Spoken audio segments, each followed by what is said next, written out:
Assalamualaikum warahmatullahi wabarakatuh. Sebelumnya saya ucapkan terima kasih kepada Ibu Tin dan Bapak Husen yang telah memperkenankan kelompok kami untuk melakukan presentasi. Di sini saya Putri Rizky Auratandila Sudirman dengan rekan-rekan saya yaitu ada Larasati, lalu ada Roja Halda, lalu ada Salsa Beriana dan Yunita Yasmin yang akan memaparkan tentang analisis muatan konten IPS pada buku tematik tema 4 kelas 3. Yuk kita simak. Pembahasan pertama yaitu mengenai analisis fakta pada muatan IPS dalam buku siswa tema kewajiban dan hakku. Tema kewajiban dan hakku terdiri dari 4 subtema. Tiap subtema diuraikan ke dalam 6 pembelajaran. Satu pembelajaran dialokasikan untuk 1 hari. Adapun keempat subtema tersebut diantaranya subtema 1 kewajiban dan hakku di rumah, subtema 2 kewajiban dan hakku di sekolah, subtema 3 kewajiban dan hakku dalam bertetangga, dan subtema 4 kewajiban dan hakku sebagai warga negara. Muatan IPS pada tema ini terdapat pada masing-masing subtema. Pada tema ini, muatan pembelajaran IPS hanya terdapat pada subtema 1, 2, dan subtema 3 serta subtema 4. Setiap subtema maupun pembelajaran, materi muatan IPS memiliki tujuan yang berbeda, sehingga dalam suatu tema, tujuan pembelajaran berbeda-beda dari tiap pembelajaran pada subtema. Nah, untuk deskripsi lebih lanjut mengenai hasil analisis kajian fakta, yuk disimak. Yang pertama ada kajian fakta subtema 1. Pada subtema 1, pembelajaran IPS hanya terdapat pada pembelajaran 1. Pada pembelajaran 1 terdapat bacaan yang mana pada bacaan tersebut berisi tentang manusia sebagai makhluk sosial, yaitu manusia yang tidak dapat hidup sendiri tanpa bantuan orang lain. Dan berisi tentang hidup rukun dengan keluarga yang harus selalu saling menyayangi, terutama kepada kedua orang tua dan tetangga. Nah, di pembelajaran 1 ini terdapat sebuah lagu ciptaan Ate Mahmud yang berjudul Jika Ibuku Tua Nanti. Nah, lagu ini berisikan tentang hal yang akan dialami dan gambaran saat ibu kita tua nanti. Nah, bahwa kitalah sebagai anak yang akan merawatnya karena dulu ialah yang merawat kita. Pada subtema ini, anak dapat terlatih keterampilannya, terutama keterampilan sosial, yaitu seperti mudahnya menjalin hubungan dengan orang lain dan keterampilan berkomunikasi, berinteraksi dengan orang lain, serta kebiasaan untuk selalu hidup rukun dan saling menyayangi antar sesama. Pada subtema ini juga tentunya dapat membentuk karakter anak untuk saling menghargai dan menghormati kepada sesama, terutama kepada keluarga, termasuk kedua orang tua. Lalu yang kedua ada kajian fakta pada subtema 2. Nah, pada subtema 2, muatan IPS hanya terdapat pada pembelajaran 2, pembelajaran 3, dan pembelajaran 5. Pada pembelajaran 2, terdapat bacaan yang berisikan tentang setiap siswa harus menjaga lingkungan sekolah, dan seluruh siswa harus bekerja sama agar dapat menciptakan lingkungan sekolah yang indah. Pada pembelajaran 3, terdapat kegiatan kerjasama atau gotong royong yang dilakukan di lingkungan sekolah, di mana tergambarkan bahwa siswa-siswi sedang bekerja sama di dalam sekolah atau membersihkan halaman sekolah. Nah, sedangkan pada pembelajaran 5 terdapat teks bacaan yang dimana di dalamnya terdapat saran untuk siswa-siswi. Saran tersebut berupa saran untuk saling berbagi, saling menghormati, saling membantu, dan saling bekerja sama.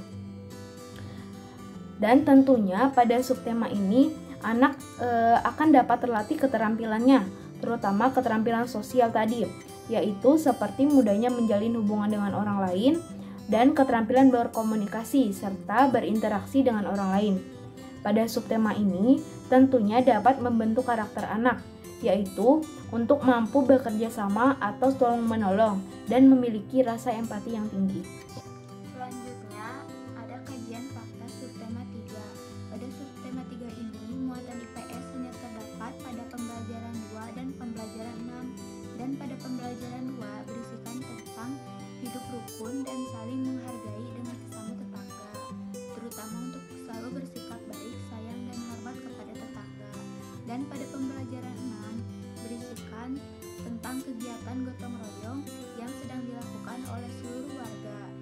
kegiatan tersebut berupa kegiatan membersihkan lingkungan yang dilakukan untuk memberantas sarang nyamuk demam berdarah. Dalam subtema 2 ini, anak dapat terlatih keterampilannya, terutama keterampilan sosial, yaitu seperti mudahnya menjalin hubungan dengan orang lain dan keterampilan berkomunikasi, berinteraksi dengan orang lain, serta kebiasaan untuk selalu hidup rukun dan hormat pada orang lain. Pada subtema ini tentunya dapat membentuk karakter anak untuk mampu bekerja sama atau tolong menolong dan memiliki rasa empati yang tinggi. Selanjutnya ada kajian fakta subtema 4. Pada subtema 4 ini, muatan IPS hanya terdapat pada pembelajaran 5. Pada pembelajaran 5 berisi tentang kegiatan toleransi yang dilakukan oleh berbagai umat beragama. Tergambarkan bahwa Indonesia ini terdiri atas banyak suku dan agama. Lalu dengan begitu, kita harus saling menghormati dan menghargai karena dengan sikap menghormati dan menghargai akan membuat hidup rukun.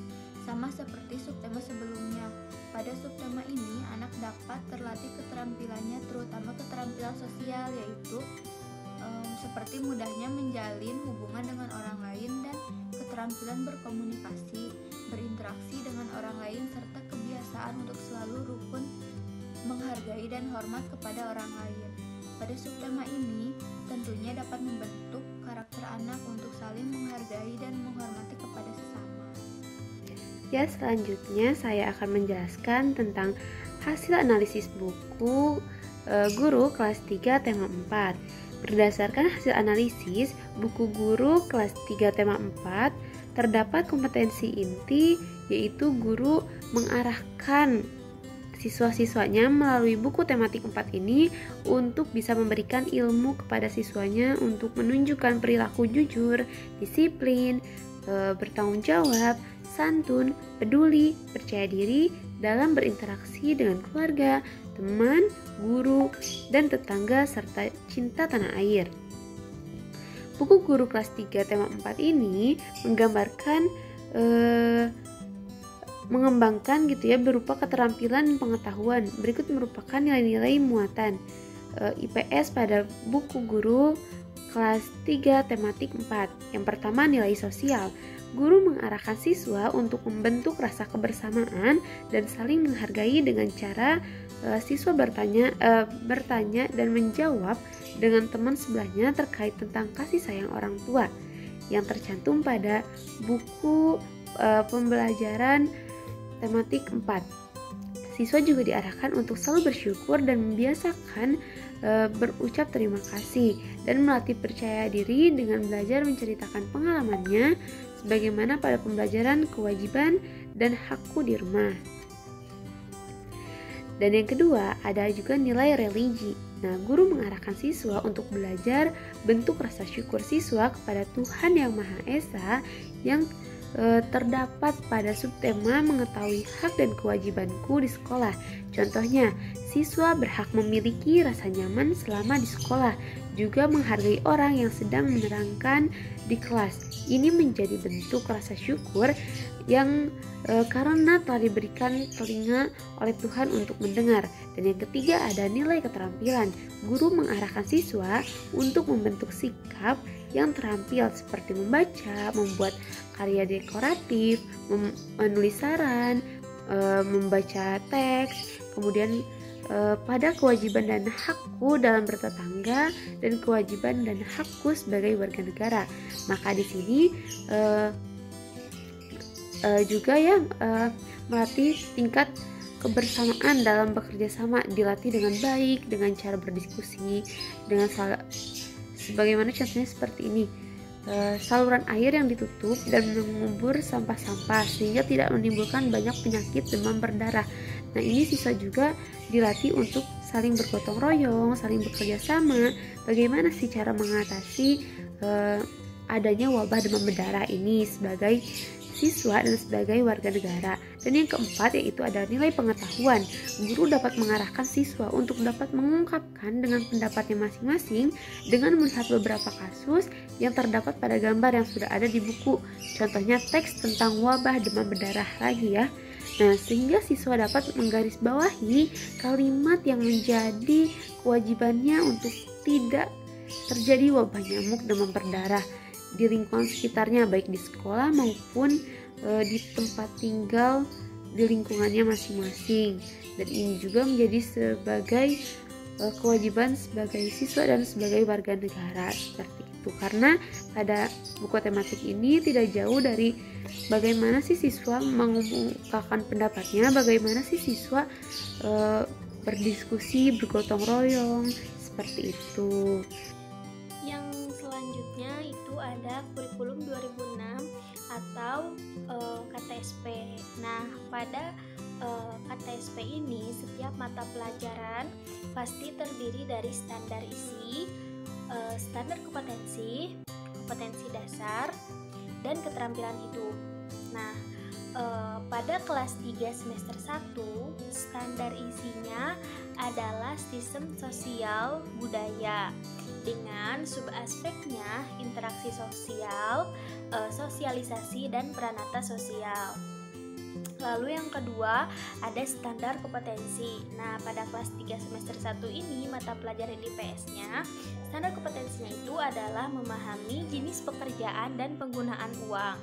Lalu yang ketiga ada kompetensi dasar. Nah, mata pelajaran IPS kelas 3 semester 1 ini mempunyai kompetensi dasar, yakni yang pertama mengenal jenis-jenis pekerjaan, memahami pentingnya semangat kerja, memahami kegiatan jual beli di lingkungan rumah dan sekolah.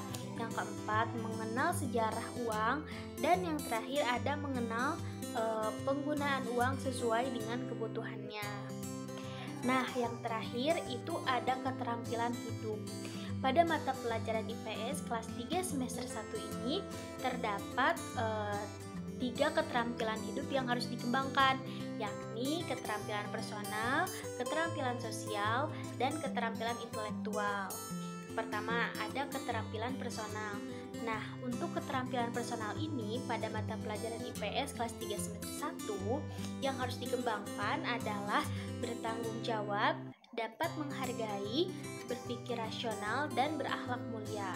Lalu yang kedua ada keterampilan sosial. Nah, pada kelas 3 semester 1 mata pelajaran IPS, keterampilan sosial yang dikembangkan adalah menunjukkan tanggung jawab sosial, mengendalikan emosi, bersikap sportif, kerjasama, dan dapat hidup sehat. Nah, yang ketiga itu ada keterampilan intelektual. Nah, keterampilan intelektual yang dikembangkan untuk semester 1 kelas 3 mata pelajaran IPS adalah mengembangkan pengetahuan dan kapasitas pengetahuan sosial seperti teknologi, seni, budaya, kemanusiaan, kebangsaan, kenegaraan, dan peradaban. Nah, secara lebih rinci, mata pelajaran IPS kelas 3 semester 1 ini terdapat materi-materi sebagai berikut. Yang pertama, bab 1, lingkungan, bab 2, kelestarian lingkungan, bab 3, denah dan peta, lalu bab 4, kerjasama, bab 5, pekerjaan, bab 6, semangat bekerja, bab 7, jual beli, bab 8, sejarah uang, dan yang terakhir bab 9 ada penggunaan uang. Nah, selanjutnya ada perbedaan kurikulum KTSP dan Kurtilas. Nah, pada Kurtilas ini, pada tema 4 kelas 3 ini, yang pertama, buku kelas 1, 2, dan 3 terdiri dari 4 tema. Setiap tema terdiri dari beberapa subtema, dan setiap subtema dari 6 mata pembelajaran ini untuk mata pembelajaran IPS terintegrasikan ke dalam mata pembelajaran Bahasa Indonesia, PPKN, PJOK, SPDP, dan matematika. Lalu yang kedua, lebih banyak tugas yang mengandalkan keaktifan siswa seperti melibatkan orang tua. Lalu yang ketiga ini, kompetensi intinya lebih menjurus pada interaksi anak lalu di lingkungan sosialnya gitu, serta menumbuhkan kepeduliannya terhadap permasalahannya. Nah, sedangkan pada buku KTSP kelas 2 semester 1 ini lebih menekankan aspek pengetahuan, lalu tidak terintegrasi dengan mata pembelajaran lainnya. Yang ketiga itu standar kompetensinya adalah memahami pekerjaan dan penggunaan uang, lalu atau dengan kata lain lebih menjurus pada pengenalan terhadap lingkungan ekonomi gitu, kayak ilmu ekonomi dasar. Terus meskipun ada sedikit pembahasan di awal yaitu mengenai lingkungan alam atau buatan. Nah, ada juga persamaan kurikulum KTSP dan Kurtilas, yaitu memiliki tujuan yang sama, yaitu seperti keterampilan intelektual yang sama, yakni mengembangkan kapasitas pengetahuan sosialnya seperti teknologi, seni, budaya, kemanusiaan, kebangsaan, kenegaraan, dan peradaban. Lalu ada memiliki tujuan keterampilan sosial yang sama juga, yakni menunjukkan rasa tanggung jawab, lalu berakhlak mulia, dan percaya diri. Mungkin cukup sekian yang dapat kami sampaikan. Kurang dan lebihnya mohon maaf. Wassalamualaikum warahmatullahi wabarakatuh.